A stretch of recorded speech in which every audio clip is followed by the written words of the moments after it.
Halo beauty people, selamat datang kembali di channel YouTube Dr. Kulit Firda. Lama ya kita nggak ketemu.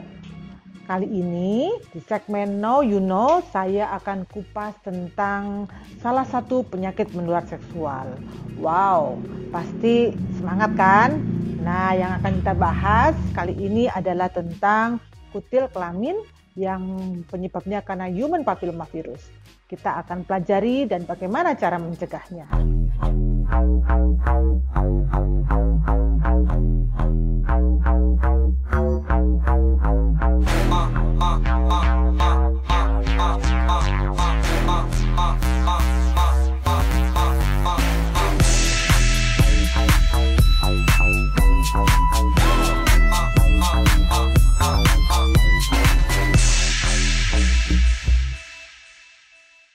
Sebelum kita mengenal lebih lanjut tentang kutil kelamin, kita harus tahu dulu apa sih human papillomavirus itu. Human papillomavirus merupakan suatu jenis virus yang menginfeksi manusia melalui kulit dan permukaan mukosa kita. Dan satu lagi nih beauty people ya, kalau tanpa ditangani yang benar, dia bisa memicu keganasan juga. Jadi human papillomavirus ini merupakan virus yang termasuk dalam golongan papopavirus, di mana yang menginfeksi saluran genital itu ditengarai ada 20 jenis. Tetapi yang sering menyebabkan kutil kelamin itu adalah tipe 6, 11, 30, 40, 43, 44 dan lain-lain. Tetapi yang menyebabkan karsinoma, terutama karsinoma serviks dan anogenital ini adalah tipe 16, 18, 31, 33 dan 35. Sebelum kita menginjak lebih jauh, kita harus tahu apakah human papillomavirus itu selalu terkait dengan penyakit menular seksual. Tidak juga beauty people. Human papillomavirus sendiri sebenarnya diklasifikasikan berdasarkan penyakitnya.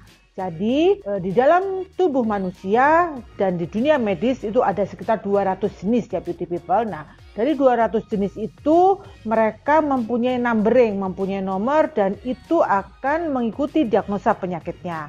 Contohnya adalah yang kita kenal misalnya cutaneous wart atau kutil yang biasanya ada di tubuh kita yang sering kita temukan misalnya di telapak tangan atau di lutut dan lain-lain, itu biasanya disebabkan karena human papillomavirus yang tipe 1, 2, dan 4. Nah, sedangkan kalau beauty people tahu sendiri, ada kan dulu pernah kita mendengar ada yang namanya manusia pohon atau yang kita kenal dengan epidermodysplasia verruciformis. Itu penyebabnya karena HPV tipe 5, 8, dan 14. Nah, khusus untuk kondiloma acuminata atau kutil kelamin biasanya disebabkan karena human papillomavirus atau HPV tipe 6 dan 11, dan untuk karsinoma sendiri biasanya disebabkan karena tipe 16 dan 18, walaupun ada juga jenis-jenis yang lain. Nah, pertanyaannya, bahayakah human papillomavirus ini? Seperti yang saya sampaikan tadi, jadi human papillomavirus ini ada dua ya. Jadi ada yang ditularkan melalui hubungan seksual, ada juga yang non kontak seksual. Jadi human papillomavirus itu sendiri sebenarnya sampai sekarang seperti gunung es. Mengapa saya sampaikan seperti gunung es? Karena yang ada di permukaan kelihatannya lebih sedikit, padahal sebenarnya banyak sekali yang terinfeksi. Bahkan dalam penelitian yang terakhir disampaikan bahwa 8 dari 10 perempuan dan pria akan terinfeksi human papillomavirus. Tanpa disadari, kalian termasuk saya bisa terinfeksi HPV. Kenapa sih kita perlu perhatian terhadap kutil kelamin ini? Karena penyakit ini sering terlupakan. Padahal kita tahu bahwa penyakit ini perlu perhatian khusus dari kita. Karena semua orang bisa terpapar. Nah, satu hal yang perlu menjadi perhatian kita, kenapa sih kutil kelamin ini menjadi penyakit yang terlupakan? Satu, karena dia tidak mengancam jiwa. Nomor dua, tidak menimbulkan konsekuensi kesehatan yang serius. Dan nomor tiga, inkubasinya lama, 2-8 bulan. Sehingga kadang-kadang pasien yang tertular penyakit ini tidak merasa bahwa dia pernah berkontak dengan seseorang yang berisiko. Dan satu lagi, apabila penyakit ini tidak tertangani, biasanya nih beauty people ya, karena pertumbuhannya kadang-kadang lambat ya. Kemudian nomor 2 juga apabila dia tumbuh besar dan bertambah banyak, itu biasanya karena daya tahan tubuhnya turun atau ada penyakit lain yang menyertai, misalnya nih keputihan. Dan satu lagi, pada beberapa pasien yang mempunyai imunitas yang baik, dia biasanya sembuh secara spontan. Tetapi ada satu hal lagi yang perlu kalian ketahui, bahwa seseorang yang menderita atau mengalami penyakit ini, dia akan membawa beban mental yang sangat berat.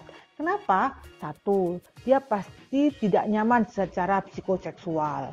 Nomor 2, pasti mengalami depresi. Kenapa?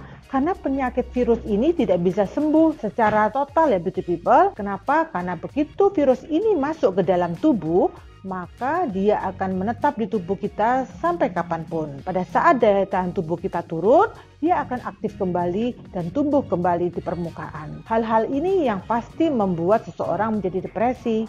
Kemudian yang satu lagi otomatis akan mengganggu hubungan seksual antar pasangan. Karena dia akan merasa berdosa karena akan menularkan ke pasangan seksualnya. Dan satu lagi nih, stigma dari masyarakat. Nah, itu kadang-kadang yang membuat seseorang yang mengalami penyakit ini mengalami beban sosial dan mental yang sangat berat. Saat ini, dari data yang terbaru didapatkan bahwa human papillomavirus mengakibatkan 3.600 kasus baru kutil kelamin setiap jam di seluruh dunia. Bayangin, setiap jam 3.600 kasus baru. Berarti bukan angka yang sangat kecil.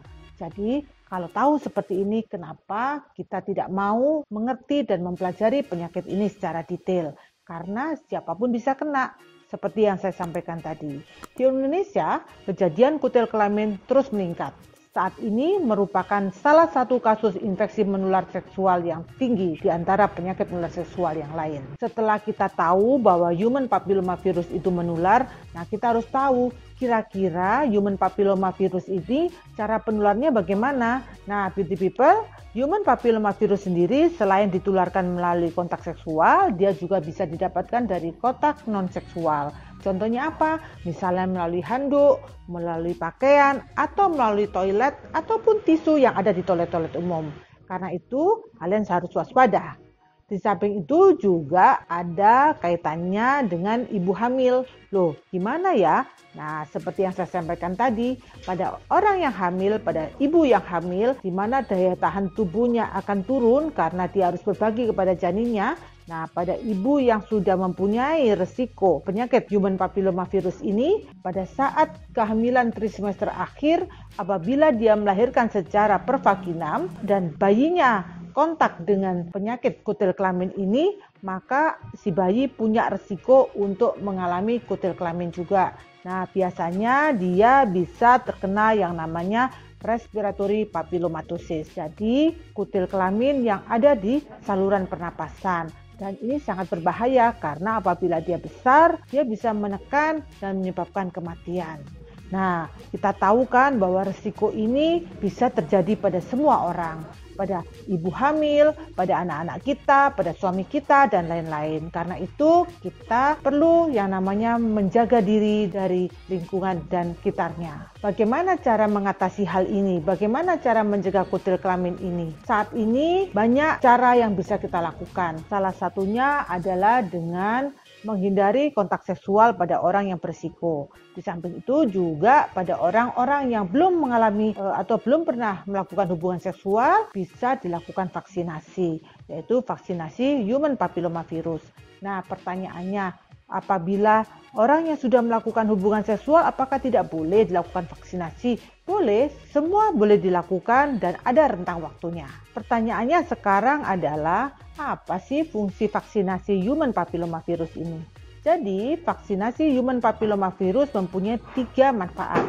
Yang pertama adalah mencegah infeksi baru pada tubuh kita. Yang nomor 2 adalah mencegah penyebaran infeksi ini di tempat lain. Dan yang nomor 3 adalah menurunkan jumlah virus yang ada di tubuh kita. Jadi, pada orang yang belum melakukan hubungan seksual atau belum terpapar dengan human papillomavirus, maka dia bisa tercegah dengan vaksinasi ini. Tetapi bagi orang yang sudah terpapar, otomatis fungsinya juga cukup bermakna, people, karena karena dia mengurangi resiko kekambuhan akibat dari human papillomavirus ini.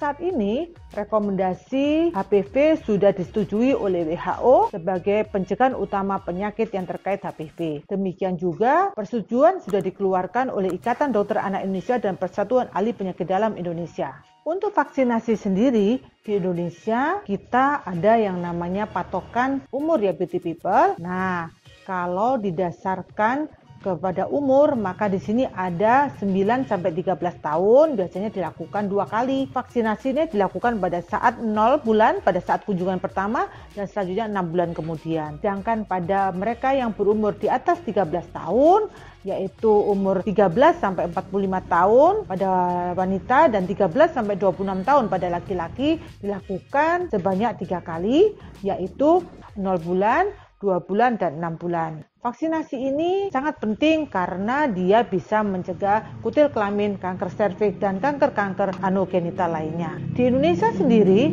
vaksinasi ini ada 2 ya beauty people, ada yang bivalen dan ada quadrivalen. Jadi silakan kalian bisa pilih yang mana. Nah, banyak sekali pertanyaan yang datang ke saya pada saat seseorang akan melakukan vaksinasi. Apa sih dok efek samping yang akan muncul apabila seseorang dilakukan vaksinasi? Nah, vaksinasi ini sebenarnya efek sampingnya sangat minimal karena dia bukan virus hidup yang dimasukkan ke dalam tubuh kita, tetapi sebenarnya partikel yang menyerupai virus. Jadi kalian tidak perlu takut dan cemas. Efek samping yang biasanya muncul adalah nyeri di tempat suntikan atau mungkin hanya sedikit bengkak ya. Jadi tidak ada efek samping yang perlu ditakutkan. Cara penyuntikannya pun juga gampang, biasanya hanya disuntikan di daerah lengan, kanan atau kiri. Dan itu pun tergantung dari aktivitas kalian. Biasanya kalau selalu saya tanyakan kepada pasien-pasien saya, Anda melakukan aktivitas di tangan kanan atau kiri? Nah, kalau kalian melakukan aktivitas di tangan kanan, biasanya saya akan melakukan injeksi di tangan kiri. Tapi kalau kalian melakukan aktivitas di tangan kiri, maka biasanya saya menyuntikkan di tangan kanan. Tidak ada maksud apa-apa selain mengurangi resiko misalnya kalian merasa tidak nyaman pada saat beraktivitas. Jadi kenapa harus ditunda? Khusus untuk pasangan yang sudah menikah dan belum melakukan vaksinasi, sedangkan yang bersangkutan ingin mempunyai anak, kita ada program khusus. Biasanya dinamakan program percepatan. Kenapa saya bilang program percepatan? Karena kan kita tahu pada orang dewasa biasanya dilakukan 3 kali kan, 0, 2, dan 6. Nah, pada kasus yang ibaratnya urgensi ini, kita bisa percepat menjadi 0, 1, dan 4. Jadi, semua bisa kita permudah asal kita punya niat. Dan satu lagi beauty people ya, pada vaksinasi HPV ini adalah tidak boleh terlalu cepat. Jadi, misalnya nih, jadwal vaksinnya harusnya tanggal 10, tapi kebetulan kalian tanggal 10 tidak bisa. Kalian ingin maju di tanggal 5. Hal ini tidak boleh. Jadi, kalau kalian tanggal 10 tidak bisa, sebaiknya kalian mundur. Jadi, maksimal untuk dimajukan adalah 3 kali 24 jam. Artinya misalnya kalian di tanggal 10, kalian maksimal boleh memajukan di tanggal 7. Tapi kalau di bawah tanggal 7 tidak diperbolehkan. Mengapa? Karena nanti antibodinya tidak terbentuk dan akhirnya kalian sendiri yang rugi. Oh iya, untuk vaksinasi ini kita ada namanya batas toleransi. Jadi kalau kalian misalnya tadi harus diselesaikan dalam 6 bulan, maka pada mereka-mereka yang berhalangan boleh dilakukan perpanjangan hingga waktu 12 bulan. Ada beberapa pertanyaan. Misalnya, dok, saya waktu vaksinasi pertama, saya tidak hamil. Vaksinasi kedua, saya juga tidak hamil. Nah, pada vaksinasi ketiga, jadwalnya ternyata saya hamil.